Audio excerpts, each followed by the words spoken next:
Assalamu alaikum wa rahmatullahi wa barakatuh, mes frères et sœurs. Donc nous allons voir le quatrième hadith qui est les dernières œuvres sont déterminantes. Abdullah ibn Mas'ud radiallahu anhu a dit, lui qui est véridique, le digne d'être cru, l'envoyé d'Allah sallallahu alayhi wa sallam a dit, le potentiel créateur, c'est-à-dire khalq, de chacun de vous est rassemblé en un peu de liquide dans le ventre de sa mère pendant 40 jours. Puis, il est une adhérence pendant une période similaire. Puis, il est une mâchure pendant une période similaire.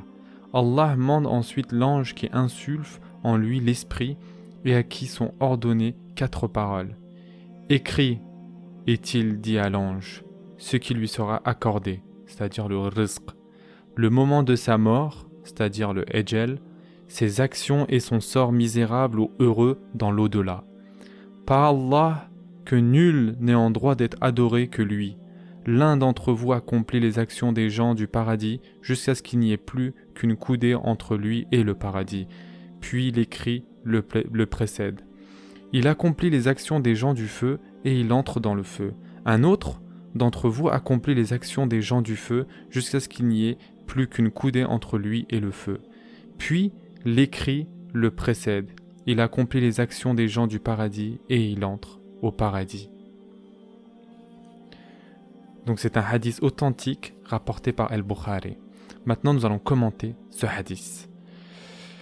Dans ce quatrième hadith, le prophète sallallahu alayhi wa sallam montre que dans le ventre de sa mère s'effectue le passage de l'homme d'une étape à une autre, l'écriture du moment de sa mort, ce qui lui sera accordé, etc.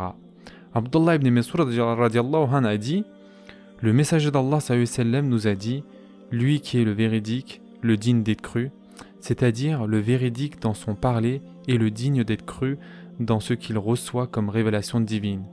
Il a en effet mis cette introduction car les paroles qui suivront relèvent de l'invisible, c'est-à-dire du ghaib, qu'on ne peut connaître que par une révélation divine. Quelles sont les leçons qu'on peut tirer de ce hadith ? Ce hadith montre que la création de l'homme dans le ventre de sa mère se fait par 4 phases.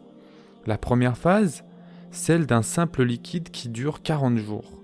La deuxième phase, celle de l'adhérence qui dure lui aussi 40 jours. La troisième phase, celle de la mâchure qui dure lui aussi 40 jours. Et la quatrième phase, c'est la dernière phase, elle vient après avoir insufflé l'esprit en lui. On peut déduire de ce hadith que le fœtus, avant 4 mois, ne peut pas être jugé comme étant un être humain. De ce fait, s'il tombe du ventre de sa mère avant d'accomplir les 4 mois, on ne le lavera pas. On ne l'enveloppera pas dans un linceul et on ne fera pas la prière mortuaire sur lui, car il n'est pas encore un être humain. Après 4 mois, l'esprit est insufflé en lui et il acquiert le statut d'un être humain vivant. S'il tombe après cela, on pratiquera sur lui les grandes ablutions, on l'enveloppera dans un linceul et on fera sur lui la prière mortuaire comme quelqu'un qui a accompli 9 mois dans le ventre de sa mère. Les utérus ont un ange qui leur est propre. Le prophète sallallahu alayhi wa sallam a en effet dit « Allah mande ensuite l'ange », c'est-à-dire l'ange responsable des utérus. Les situations que vivra l'homme sont écrites alors qu'il est encore dans le ventre de sa mère. Ce qui lui sera accordé, ses actions, le moment de sa mort, son sort misérable ou heureux. Dans ce hadith, on déduit la grande sagesse divine et que toute chose a auprès d'Allah un terme fixé et se trouve dans un écrit dans lequel rien n'est ajouté et rien n'est ôté. L'homme doit vivre constamment dans la crainte de Allah et de son châtiment. Le messager d'Allah sallallahu alayhi wa sallam a en effet informé que l'homme accomplit les actions des gens du paradis jusqu'à ce qu'il n'y ait plus qu'une coudée entre lui et le paradis, puis l'écrit le précède.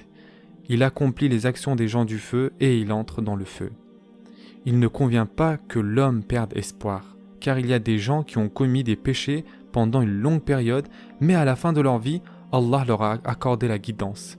Si quelqu'un pose la question suivante, pour quelle raison Allah abandonne-t-il celui qui accomplit les actions des gens du paradis jusqu'à qu'il n'y ait plus qu'une coudée entre lui et le paradis, puis l'écrit le précède, il accomplit alors les actions des gens du feu et il entre dans le feu.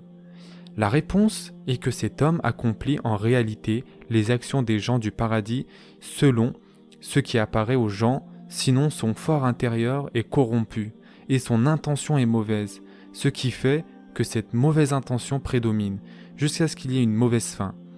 Que notre refuge soit en Allah de cela. Ainsi, le passage du hadith suivant, jusqu'à ce qu'il n'y ait plus qu'une coudée entre lui et le paradis, puis l'écrit le précède, il accomplit les actions des gens du feu et il entre dans le feu, fait allusion à l'approche du moment de sa mort et non pas de son approche du paradis par ses actions. Prenez soin de vous mes frères et sœurs et à très prochainement, Inch'Allah.